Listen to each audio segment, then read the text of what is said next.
नमस्कार बच्चों। आज हम इस वीडियो में पेपर पैटर्न्स के बारे में पढ़ेंगे। परिधान निर्माण में मुख्यतः 3 टेक्निक्स काम में ली जाती हैं, जिनमें से ड्रेपिंग और ड्राफ्टिंग टेक्निक्स पर हम पहले वीडियो बना चुके हैं और उसके नोट्स भी आपको मिल चुके हैं। ये नोट्स भी आपको PDF में मिल चुके हैं। उसी को आज हम वीडियो के माध्यम से समझने की कोशिश करेंगे। पैटर्न क्या है? पेपर पैटर्न या पैटर्न क्या होता है? परिधान निर्माण की जो कला है उसमें पैटर्न एक बहुत ही महत्वपूर्ण रोल प्ले करता है या परिधान निर्माण का आधार होता है। पैटर्न हार्ड पेपर पर बनाया हुआ एक ऐसा अवयव है जो किसी भी एक गारमेंट या एपरल की स्टाइल के सभी तत्वों को या सभी एस्पेक्ट्स को एक साथ दर्शाता है। यानी किसी भी गारमेंट का जब हम पैटर्न तैयार करते हैं तो वो पैटर्न एक हार्ड पेपर पे बनाया जाता है और वो अपने आप में उस गारमेंट स्टाइल की या उस गारमेंट के डिज़ाइन की पूरी डिटेल्स को हमारे सामने रखता है। उसे हम पैटर्न कहते हैं। पैटर्न एक तरीके से एक टेम्पलेट है जिसके द्वारा परिधान के विभिन्न भागों को वस्त्र पर ट्रेस किया जाता है। ट्रेस करने के बाद उसकी कटिंग की जाती है और फिर उन कटिंग्स को आपस में जोड़कर गारमेंट का डिज़ाइन तैयार होता है। परिधान निर्माण उद्योग में यह अत्यधिक महत्वपूर्ण है। गारमेंट पैटर्न जो होते हैं वो डिज़ाइनिंग और उत्पादन के बीच की मेन कड़ी है। यानी जब तक हम पैटर्न नहीं बनाएंगे तब तक हम किसी भी डिज़ाइन को एक प्रोडक्ट के लेवल पर लेकर के नहीं जा सकते। तो सबसे इम्पॉर्टेंट है कि पहले हम अपना डिज़ाइन स्केच करते हैं, ड्रॉ करते हैं, उस डिज़ाइन के डिफरेंट एंगल्स को फाइनल करते हैं और उसके बाद हम उसका पहले पैटर्न तैयार करते हैं। जब वो पैटर्न तैयार होता है तो उसी पैटर्न के आधार पर उस डिज़ाइन को वस्त्र पर उतारा जाता है, मार्क किया जाता है, फिर उसको काटा जाता है और उसके बाद उसको सिला जाता है।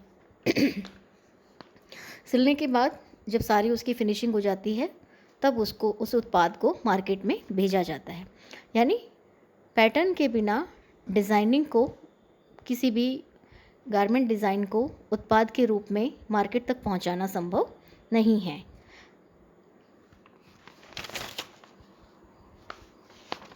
एक मूल पैटर्न जो होता है वह 2 विधियों से बनाया जा सकता है, ड्राफ्टिंग और ड्रेपिंग, जो हम पहले पढ़ चुकी हैं।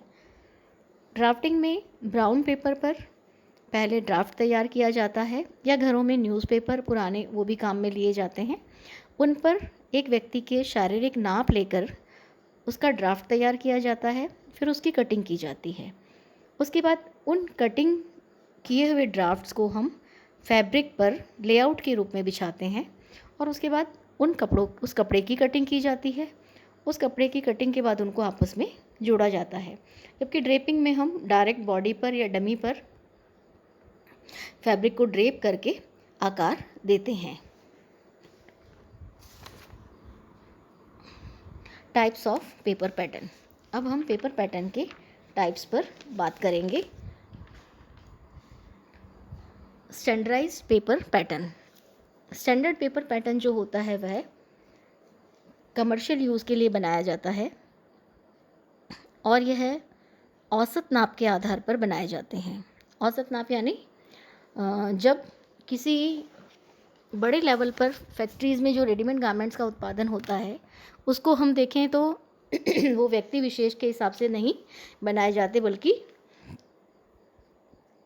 उसमें जब भी हम मार्केट में जाकर किसी से पैटर्न मांगते हैं तो वो हमसे एक उम्र पूछता है बच्चे की, और उम्र के बाद एक उम्र के लिए हमें वो 3 तरह के साइज़ दिखाता है, स्मॉल, मीडियम और लार्ज।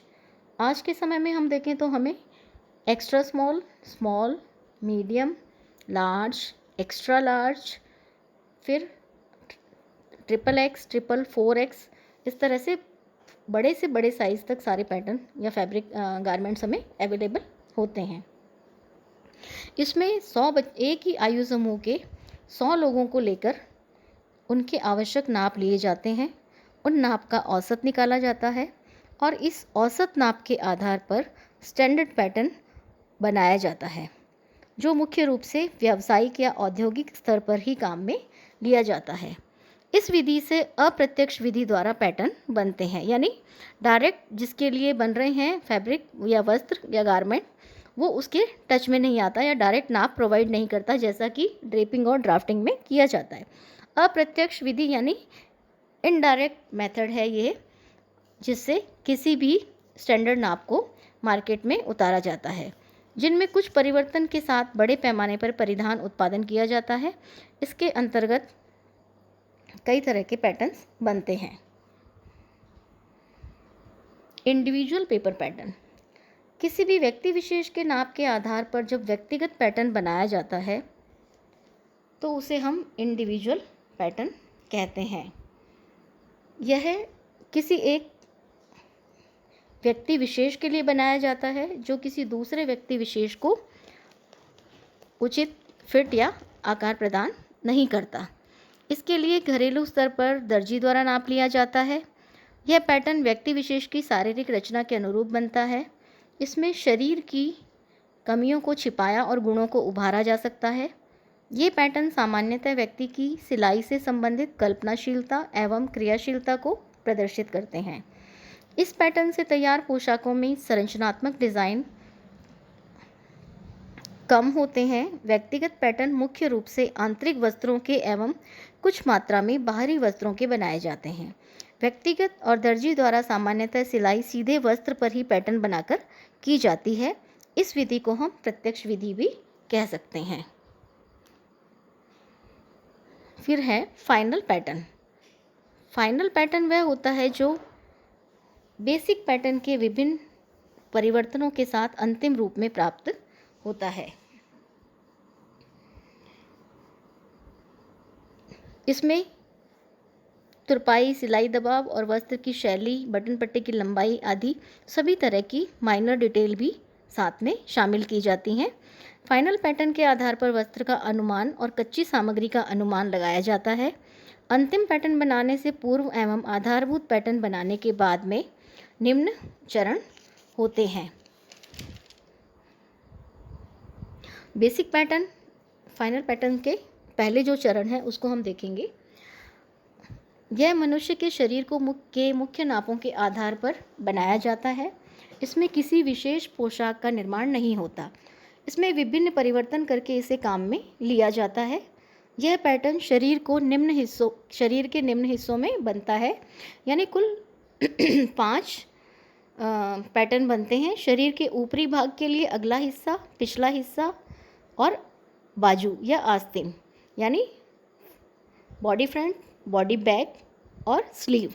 शरीर के निचले भाग के लिए स्कर्ट या ट्राउज़र का अगला हिस्सा और पिछला हिस्सा, यानी लोअर गारमेंट का फ्रंट और बैक, यानी टोटल कुल 5 पैटर्न इसमें बनाए जाते हैं बेसिक पैटर्न में, जिनमें upper front, upper back, sleeve, lower front और लोअर बैक, यानी टोटल 5 पैटर्न उसमें आते हैं।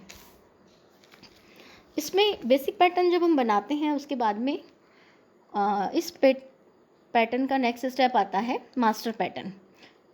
यह पैटर्न वस्त्र में कटिंग के लिए प्लाईवुड या सॉफ्ट वुड पर बनाए जाते हैं। इनसे वस्त्र काटा नहीं जाता, यानी ये सिर्फ मार्किंग के लिए बनाए जाते हैं मास्टर पैटर्न। इनके द्वारा फैब्रिक की कटिंग नहीं की जाती। इनको मास्टर पैटर्न्स को एक स्टैंडर्ड नाप का बना करके रख दिया जाता है। फिर आता है वर्किंग पैटर्न। वर्किंग पैटर्न वो होते हैं जिनसे वास्तव में कपड़ा काटा जाता है। यह थोड़े समय बाद में काम में लेकर फिर हटा दिए जाते हैं और नए बना लिए जाते हैं। यानी जो मास्टर पैटर्न हम बना रहे हैं वो किसी काम नहीं आएगा, उससे हम वर्किंग पैटर्न बनाएंगे। वो वर्किंग पैटर्न बनाने के लिए एक स्टैंडर्ड साइज़ है।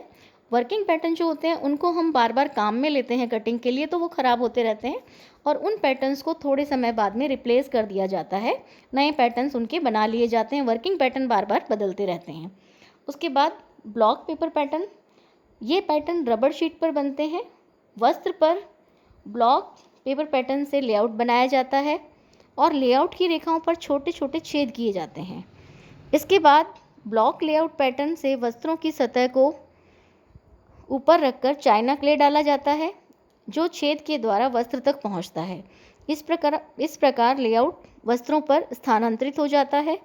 इसके बाद मशीन के कटर द्वारा वस्त्र को काट लिया जाता है। ब्लॉक पैटर्न से जो रबर शीट का बनता है उसमें जितनी भी कटिंग लाइंस हैं उनके ऊपर बारीक छेद किए जाते हैं। फिर उन पैटर्न्स को फैब्रिक पर रखा जाता है और उन जो बारीक छेद हैं रबड़ के पैटर्न पर उनके अंदर चाइना क्ले डाला जाता है। वो क्ले उन छिद्रों की सहायता से वस्त्र की सरफेस तक आ जाता है। उसके बाद हम उस पैटर्न को उठा लेते हैं और जो फैब्रिक होता है उस पर हमें चाइना क्ले की डॉटेड लाइन मिलती है, जिसके आधार पर वस्त्र की कटिंग की जाती है। ट्रेड ब्लॉक होता है एक, जिसमें किसी खास तरह की मशीन से किसी खास तरह की पोशाक का बड़े पैमाने पर उत्पादन करने के लिए बनाया जाता है, उसे हम ट्रेड ब्लॉक कहते हैं। यानी कोई एक विशिष्ट डिज़ाइन है, जैसे मान लो ब्लेज़र होते हैं, उनके लिए ट्रेड ब्लॉक काम में लिए जाते हैं क्योंकि वो सब एक ही तरह के होते हैं। तो किसी भी एक खास गारमेंट के डिज़ाइन को जब बड़े पैमाने पर उत्पादन किया जाता है तो उसे हम ट्रेड ब्लॉक कहते हैं। ब्लॉक पेपर पैटर्न ये एक थिक हार्डबोर्ड पर बनाए जाते हैं। जो कार्डबोर्ड होता है वो गारमेंट इंडस्ट्रीज़ में काम में लिया जाता है और इन्हीं ब्लॉक पैटर्न्स के आधार पर बॉडी मेजरमेंट के अनुसार विभिन्न इंडस्ट्रियल लेवल पर या कमर्शियल लेवल पर परिधान तैयार किए जाते हैं। रेडीमेड पैटर्न्स एक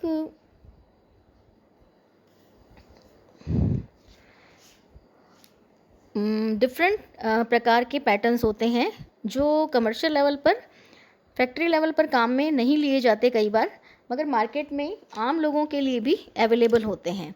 इसमें मेन पैटर्न को लेकर उसमें ग्रेडिंग करके उसके आधार पर रेडीमेड पैटर्न्स बनाए जाते हैं जो मार्केट में उन लोगों के लिए अवेलेबल होते हैं जिन्हें सिलाई या कटिंग वगैरह प्रॉपरली नहीं आती। वो इनकी हेल्प से गारमेंट बना सकते हैं, छोटे लेवल पर अपना प्रोडक्शन कर सकते हैं। तो जो छोटे लेवल पर छोटी फैक्ट्रीज़ हैं, जैसे जो लोग यूनिफॉर्म वगैरह सिलते हैं, छोटे लेवल पर जो अपना व्यापार करते हैं रेडीमेड गारमेंट्स का, वो रेडीमेड पैटर्न्स को यूज़ करते हैं।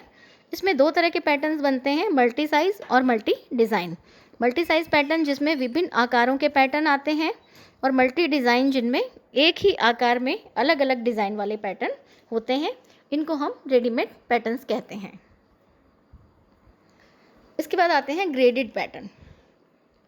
ग्रेडेड पैटर्न का मतलब है कि आपने एक साइज़ का पैटर्न लिया और उसी पैटर्न को कई साइज़ के लिए, छोटे और बड़े कई साइज़ के लिए हमने तैयार किया, उसे हम कहते हैं ग्रेडेड पैटर्न।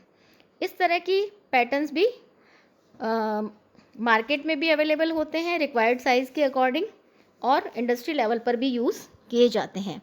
ग्रेडिंग का मतलब है कि आपने जो पैटर्न लिया है उसमें परिवर्तन करके उसको उपयोग में लेना, उसमें व्यक्तिगत और समूह के अनुसार परिवर्तन करना ग्रेडिंग कहलाता है।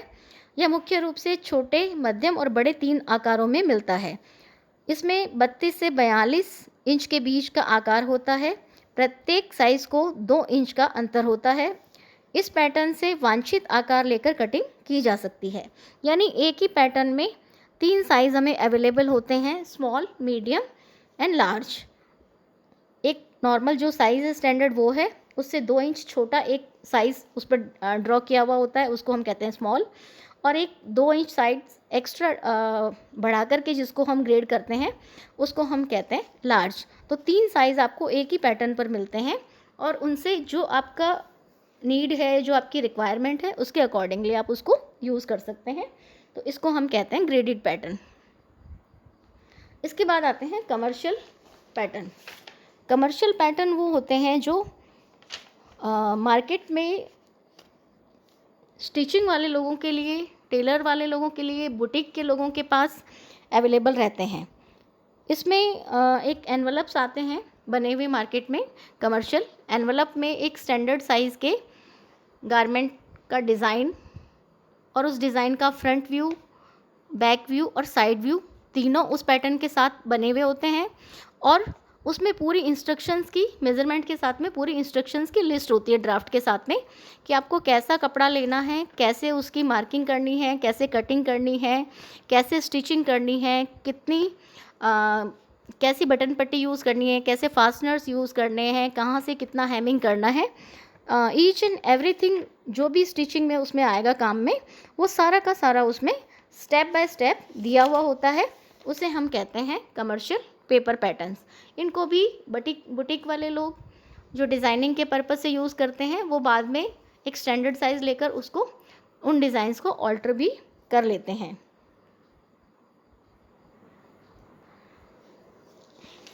नेक्स्ट है अब पेपर पैटर्न्स के एडवांटेजेस क्या क्या हैं। एडवांटेजेस की बात जब हम करते हैं तो एक जो अच्छा पैटर्न होता है वो एक व्यक्ति की रिक्वायरमेंट्स के आधार पर एप्रोप्रिएट साइज़ में मैनिपुलेट किया जा सकता है। इसको एक थिक पेपर या कार्डबोर्ड पर बनाने के बाद में काफ़ी लंबे समय तक काम में लिया जा सकता है। बेसिक पैटर्न को मॉडिफाई करके उसमें अकॉर्डिंग टू नीड और अकॉर्डिंग टू साइज़ चेंजेस भी किए जा सकते हैं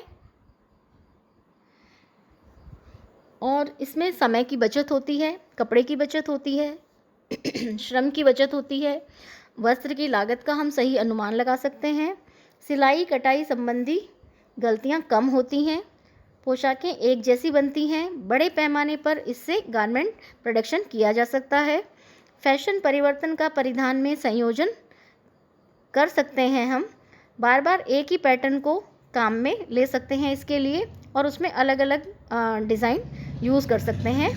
वस्त्र पर लेआउट बनाना और बड़े पैमाने पर वस्त्र की कटिंग को कम समय में किया जा सकता है।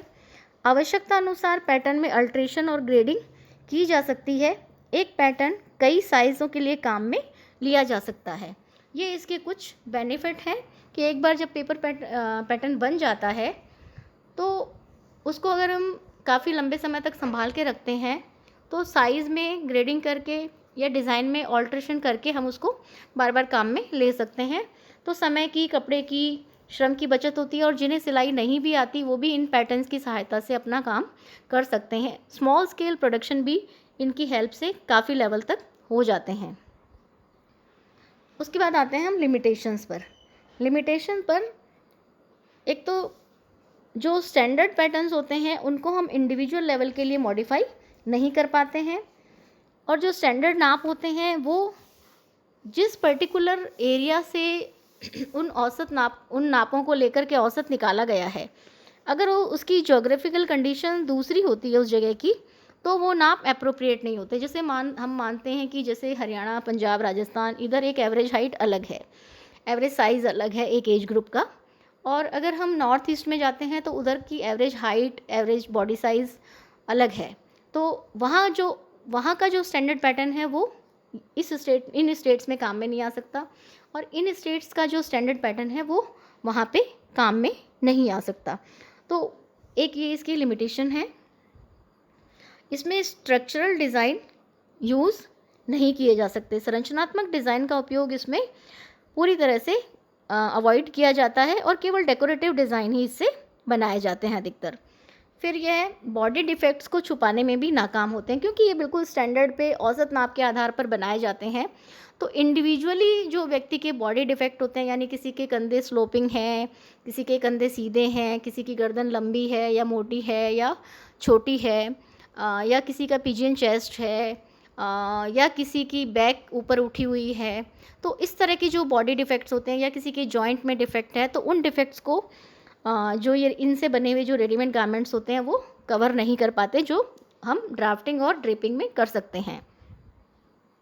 एस्थेटिक सेंस और क्रिएटिविटी का भी इसमें ज़्यादा यूज़ नहीं होता क्योंकि ये कमर्शियल लेवल पर इसका प्रोडक्शन होता है, इसलिए हम इसमें बहुत ज़्यादा एस्थेटिक या क्रिएटिविटी सेंस को यूज़ नहीं कर पाते हैं और ये एक मार्केटिंग के पर्पज़ से मास लेवल प्रोडक्शन होता है, जिसमें ओनली डेकोरेटिव डिज़ाइन को ही या डेकोरेटिव सेंस को ही काम में लिया जा सकता है। ग्रेडिंग और ऑल्ट्रेशन इसमें किए जा सकते हैं, मगर उसकी भी एक लिमिट है कि एक लिमिट के बाद, यानी आप एक छोटा साइज़ और एक बड़े साइज़ के बाद उसमें ग्रेडिंग नहीं कर सकते, और 2-4 डिज़ाइन के बाद उसमें अल्ट्रेशन बार बार डिज़ाइन के हिसाब से भी नहीं किया जा सकता। तो बिल्कुल सिंपल डिज़ाइंस के या एक फ़िक्स डिज़ाइन के फ़िक्स साइज़ के गारमेंट्स ही उससे प्रोडक्शन होता है। तो ये थे इसकी कुछ लिमिटेशंस। उम्मीद है आप लोगों को ये सब क्लियर हो गया होगा। फिर भी आपकी कोई क्वेरीज़ हैं तो आप व्हाट्सएप नंबर पर कांटेक्ट कर सकते हैं। थैंक यू बच्चों।